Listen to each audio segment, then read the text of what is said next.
kondisi luka tembak. Kabar tewasnya Om ini diketahui petugas polisian dari pembantu yang menemukan korban dan anaknya juga tidak bernyawa.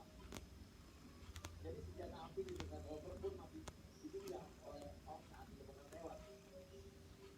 Nah, dan kasus yang diduga pembunuhan sekaligus bunuh diri ini hari Rabu itu mahasiswa sebelumnya sempat mengirimkan pesan di grup WhatsApp alumni sekolahnya.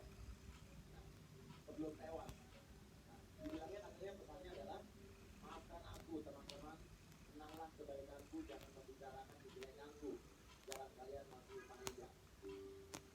Dari kertas surat wasiat juga ini yang bertuliskan tangan di buat Om juga ditemukan di rumah.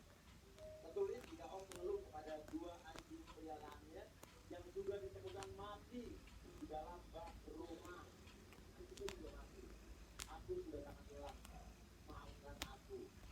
Aku sangat sayang dengan anak dan istriku, Coki dan Sauli.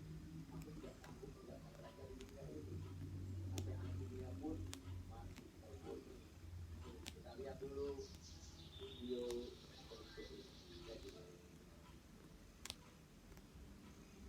Ini pas jasadnya dievakuasi ditemukan